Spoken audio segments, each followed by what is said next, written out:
Hot Take Tuesday. The team the Jets fielded on Sunday would lose to the following college teams in a 7-on-7 game. Because obviously, the trench is where the NFL has a real advantage. Like we always do when the Browns lose to Alabama, right? Well, I think the team the Jets fielded on Sunday would lose to the following college teams in 7-on-7. I think they definitely lose to Ohio State, Indiana, Oregon, and Alabama. Easily. Easily. All four of those teams are going to have the best quarterback in those games. All four of those teams are going to have the best weapons in those games offensively. They might lose to Miami. They might lose to Ole Miss. The Jets offensively. This is the team they fielded last week, by the way. No Garrett Wilson, right? Brady Cook at quarterback. He stinks. The worst quarterback I've ever seen, and I've watched a lot of bad Jets QB. Breece Hall at the running back. A.D. Mitchell, John Mechie, Isaiah Williams, Arian Smith. That's the receiving core. The tight ends, Jeremy Rucker. Defensively, for the Jets, we've got Quantez Stiggers, Brandon Stevens, Jasir Taylor, Dean Clark, Malachi Moore, Quincy Williams, Jamin Sherwood. That's the team. Carnell Tate, Jeremiah Smith, Julian Sain. They are beating 7-on-7. Ohio State's beating that Jets team by 20. Indiana as well. Oregon, Dante Moore, DeCorian Moore as well. Malik Benson, Sadiq. They're beating the brakes off that team in a 7-on-7. Alabama, Ryan Grubb offense. They're licking their chops looking at Quantez Stiggers, Malachi Moore, and Dean Clark. They're licking their chops. The only reason Ole Miss might not win, their offense is going to put up 1 million points. They have one of the best passing attacks in the country. And the Jets secondary is a joke.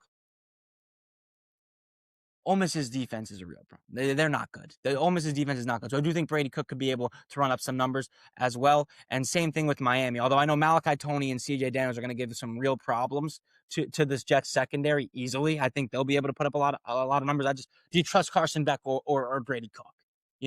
And Ruben Bain and Mezzadou they're not going to be factors here. It's 7-on-7. They're not going to be factors. So I think Miami and Ole Miss have a chance. I think without a doubt, Bama, Oregon, Indiana, Ohio State, 7-on-7 game, beating the brakes off the Jets in 7-on-7. The team that the Jets fielded last week, easily. All right. Hot take part 2, Hot Take Tuesday. Brock Purdy would have been the MVP if he started all season. He's top 5 in passing yards per game. He averages more touchdowns per game than any quarterback in the NFL. The only quarterbacks with the higher completion percentage than Brock Purdy are Drake May and Josh Allen. The 49ers are 7-1 with Brock Purdy as the quarterback. If you take Brock Purdy's numbers through the 8 games he's played, he would have 48 touchdowns, 4,300 yards, and the Niners would be on pace for 14 wins. That's over 17 games. The Niners would have 14 wins, 48 touchdowns, 4,300 yards for Brock Purdy.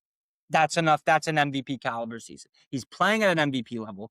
He throws with such great anticipation. And if Brock Purdy had a first round or even a second round draft stock in him, draft capital in him, people would talk about this guy like he's without a doubt top 10 quarterback. But for some reason, because he's Mr. Irrelevant, nobody wants to give this guy the credit that he deserves. Brock Purdy is the real deal. That play against the Bears on Sunday Night Football was just absolutely incredible. And then he hit the coolest Dougie that we've seen a white boy hit since Jackson Dart did it against, was that the Eagles? It doesn't matter who it was against. He throws with great anticipation. He's sneaky athletic, hard to sack in the pocket. He's incredibly accurate. He's unbelievable. Brock Purdy playing at an MVP level. The 49ers offense makes them Super Bowl contenders. And the last hot take for Hot Take Tuesday, Nikola Jokic is the greatest offensive player in NBA history. Jokic had a 56-point triple-double on Christmas, shooting 71% from the field. He's 5th in the NBA in scoring. He leads the NBA in rebounds and assists. He's 60% from the field, which is 8th in the NBA.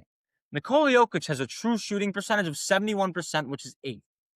The only other player that's top 15 in true shooting with a usage rate over 25%, or top 20 in true shooting percentage with a usage rate over 25% is SGA. The only player, Jokic is the only player with a 71% true shooting percentage with top 15. Oh, I'm butchering this. Let me rephrase. There are not, out of all the players that are top 15 in true shooting percentage, not a single one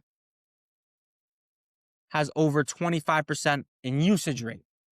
The second closest is Cam Spencer with an 18.1 usage rate to Jokic's 29%. That's a lot to unpack here, but bear with me here. Nobody is as efficient in making shots as Nikola Jokic. that also has the usage rate Nikola Jokic does.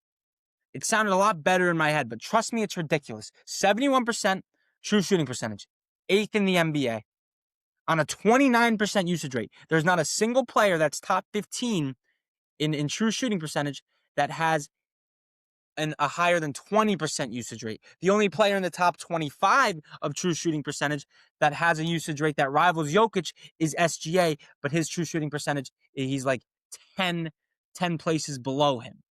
That's how gross Jokic is, averaging 29-point triple-double back-to-back seasons, on pace to do it again. Third consecutive year, never played with an all-star teammate, 3-time MVP, NBA champion. He has had a 120 or higher offensive rating for 5 straight seasons. Nikola Jokic, greatest offensive player in the NBA history. Make sure you follow, like, subscribe, because I do have some scorching hot take Tuesdays locked and loaded, ready to go. As we get into get just going, but I have some in the bag here, NBA related, but I don't want to unload them all at once while we still have football going. But hit that like button, hit that subscribe button. I'll talk to you guys all later. Thank you for listening to this episode of the Fire Sports 6 podcast. If you're on YouTube, hit the like button too. If you're on Spotify, hit the follow button. I'll talk to you guys all later. Happy college football playoff. Happy Hot Take Tuesday.